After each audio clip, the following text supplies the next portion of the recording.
il a démontré la possibilité d'une interaction entre l'énergie du vide et la matière en 69, qu'il a prouvé expérimentalement dans une expérience en Belgique universitaire en 74, qu'on a mis à la retraite, qui s'est retrouvé dépressif, je crois qu'il en est mort d'une certaine manière. Cette époque est en train de changer, c'est-à-dire que maintenant, les nouvelles générations de physiciens ont une vision qui est infiniment plus large du problème. Et je dirais même que maintenant on est dans le problème inverse et qu'il faut les calmer. Par exemple, quand vous voyez les théories de cordes, je dis aux mecs, calmez-vous les mecs, hein, parce que là, c'est vous qui commencez à être irrationnels. Et c'est même l'effet inverse, c'est le retour du balancier. Il y a 10 ans, quand vous discutiez avec un physicien, vous faisiez allumer. Vous voyez ce que je veux dire? Maintenant, le problème, ce sera de lui dire, calmez-vous, peut-être que l'OVNI ne se transfère pas dans 28 dimensions simultanées. C'est même l'inverse. Le mec, à la limite, il vous trouvera plus d'hypothèses physiques que vous n'en auriez rêvé. Donc c'est maintenant, c'est vous qui allez servir de frein à main. En disant, oh, on y va doucement. Voilà. Alors je crois que le mieux maintenant, c'est vous qui abordez ce que vous voulez. Je crois que c'est mieux. Voilà.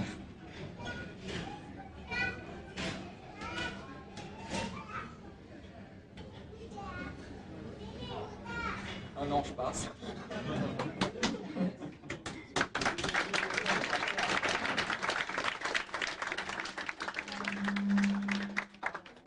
C'est vous que j'applaudis parce que c'est pas du tout pour vous faire plaisir, mais je vous applaudis parce que les gens qui ont du mérite, je tenais à dire que les gens qui ont du mérite, c'est pas du tout des gens comme moi qui finalement font utiliser, comme dirait Hercule Poirot dans ses romans, qui font fonctionner leurs petites cellules grises, ça coûte rien, c'est plutôt agréable, et on se marre comme des petits fous.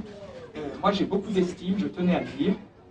Moi je crois que le grand mérite, c'est ce que j'appelle les vrais ufologues, et il y en a plusieurs parmi vous, c'est-à-dire des gens qui depuis des années font des enquêtes de terrain, qui sont très ingrates, qui demandent une énorme minutie, c'est un peu comme aller sur une scène de crime. Et moi je voudrais dire que, par exemple, des personnes m'ont demandé en Belgique la semaine dernière, je leur ai annoncé que je faisais encore 3 articles pour Top Secret, et qu'après je me retire, hein. J'avais fait ça pour rendre service à Rob Soter. Mais je n'ai pas du tout l'intention de faire une carrière de romancier ou même de vulgarisateur dans le domaine de l'ufologie. C'est-à-dire qu'après je continuerai à aider, mais je donnerai aux associations, c'est ce que j'ai dit, je donnerai simplement des documents anonymement, avec des analyses scientifiques, éventuellement des mathématisations lorsqu'ils ont un conflit trop fort avec des scientifiques, mais je donnerai de l'outillage, si vous voulez, en background. Alors, des personnes m'ont dit, mais non, puisque tu commences maintenant à être un petit peu repéré dans le milieu ufologique, etc. J'ai dit, oui, mais ce serait un exercice illégal de l'ufologie, comme un exercice illégal de la médecine, parce que moi, je n'ai jamais levé le plus petit doigt pour faire une enquête sur le terrain.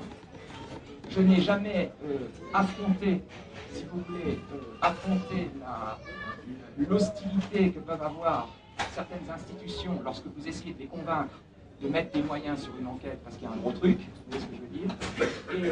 Et moi je pense que ce n'est pas à des gens comme moi de profiter, si vous voulez, de l'ufologie, parce que je pense que ceux que l'on doit servir, c'est plutôt les vrais enquêteurs, comme il y en a plusieurs aujourd'hui dans cette salle, les gens qui font soit un travail de terrain, soit un travail d'historien extraordinaire, comme l'a fait monsieur... j'ai lu tous ces bouquins en plus. Pardon, monsieur Gilles Bourdet, et je pense que c'est ces gens-là, il est nécessaire que ces gens-là soient épaulés et occupent le devant de la scène, parce qu'ils ont une crédibilité qui est due à un travail dans la durée, à un investissement matériel, physique et humain qui justifie ça. Voilà ce que je voulais dire. Et c'est pour ça que je disais, c'est pour ça que je vous applaudis, parce que c'est vous qui le méritez infiniment plus que moi. Pardon. Ce que tu apportes, est-ce que ça peut aider justement pour les gens qui sont observateurs de terrain, pour les gens qui témoignent témoigner? Est-ce qu'il y a des utilisations pareilles ensuite qui permettent de faire la distinction entre quelque chose qui n'est pas classifiable? Vous pouvez répéter parce que pardon, je redis, puisqu'il y a un petit problème sonore. Je disais, ce que Jean-Marc expose est très intéressant. Ce que je voulais savoir, c'est est-ce qu'il y a une utilisation possible quant à l'observation hypothétique d'OVNI ou des gens qui récupèrent ensuite ces dossiers. Est-ce que ces apports techniques permettent de mieux classifier ce qui pourrait être humain étrange et ce qui serait vraiment inclassifiable avec des notions claires? Enfin, je le crois, je suis peut-être naïf. C'est-à-dire que moi, mon but, en faisant ce petit travail depuis 2 ans, qui se termine bientôt, au mois de mai, mon but, c'était essentiellement... Mon but était essentiellement il était triple. Le premier, c'était pour les ufologues de leur donner enfin, comme je l'ai dit, sans prétendre être une référence, mais enfin, même si effectivement certaines personnes agacées m'ont traité soit de mythomane, soit de fondateur de secte, soit même d'agent secret, en honneur. Hein. Je suis un James Bond, paraît-il, mais je suis un James Bond qui vit avec 585 € par mois en étant handicapé à 80%, c'est pas très crédible, je vous rassure. Et alors, donc, je pense avoir été quand même assez, en tout cas de bonne foi et honnête, rigoureux, je le suppose, mais je me trompe peut-être. Et mon but, c'était essentiellement, de donner aux ufologues, aux passionnés d'ufologie, sans qu'ils soient particulièrement brouillés dans l'étude du sujet, de leur donner déjà un moyen de filtrer les engins qui sont visiblement terrestres humains. Alors, j'insiste beaucoup, statistiquement, si je me base par exemple sur les statistiques qu'a établi M. Boer, ancien fondateur du GEPAN, statistiquement, je dirais que peut-être certainement moins de 5% et peut-être 2% des cas d'OVNI avérés, c'est-à-dire on a éliminé les erreurs et tout ça, les vrais cas d'OVNI, peut-être pas plus de 2% seraient des prototypes terrestres, c'est-à-dire des engins militaires ou autres terrestres. Ça fait très peu, je précise, je n'ai pas de malentendu là-dessus. C'est-à-dire qu'en fait, je donne le chiffre en l'air, c'est pas très scientifique ce que je dis, mais je donne à la louche, si vous voulez, en termes de feeling. C'est-à-dire que là, c'est pas du tout scientifique, c'est simplement une intuition. Je dirais intuitivement, j'aurais tendance à dire que 2% des cas d'OVNI avérés sont des engins qui ne sont pas des OVNI. Mais 98% sont des OVNI. Donc le problème reste entier, si vous voulez.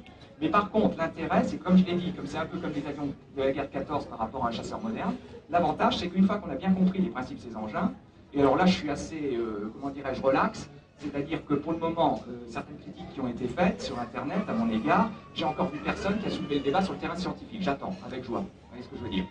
Et donc, si vous voulez, le fait de donner des hypothèses techniques crédibles, ça ne veut pas dire que je suis tombé juste, peut-être que je me suis trompé. Mais en tout cas, sur le plan théorique, elles sont tout à fait crédibles, rassurez-vous. Sur le plan technologique, je peux me planter complètement, mais je peux aussi avoir totalement raison.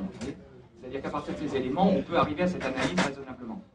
Alors, ça permet aux ufologues déjà d'éliminer les engins terrestres. Ça leur permet d'avoir, sur le plan théorique, un bon langage, vous voyez, descriptif de ce que peuvent utiliser certains ovnis comme propulsion. Pas tous, mais certains. Parce qu'il est clair que certains ovnis, si vous comparez ce que j'ai dit dans mes articles à ce que vous observez dans les enquêtes, vous direz c'est pas possible. Cet ovni, visiblement, il utilise la même méthode, ça se voit à l'œil nu. Vous voyez ce que je veux dire? D'autres pas, effectivement. Et alors, en plus, il y a une troisième raison, c'est que j'ai un peu, si vous voulez, comment dirais-je, mis à poil des gens qui voulaient surtout pas être mis à nu. C'est-à-dire que je montre qu'en fait, les énergies libres à très haute énergie, ça se maîtrise déjà depuis plus de 25 ans, voire 30, et sans problème, les doigts dans le nez, que l'antigravité, ça se maîtrise très bien, et que je me dis qu'en révélant un petit peu tout ça, c'est-à-dire en enlevant la chape de brouillard prudent que les gouvernements ont mis dessus, ça pourrait peut-être accélérer leur utilisation pour nous, pauvres citoyens, et incidemment pour des pays plus pauvres que nous, qui en ont encore plus besoin que nous. Vous voyez ce que je veux dire? On n'est peut-être pas obligé de faire des armées de centrales d'énergie très polluantes, ou à défaut non polluantes, mais alors qui nous ramènent à l'âge de pierre, parce que c'est pas avec des éoliennes et des capteurs solaires que vous allez faire tourner des aciéries, je vous le dis tout de suite. Donc, n'en déplaise aux écologistes dont je fais partie, mais je suis honnête.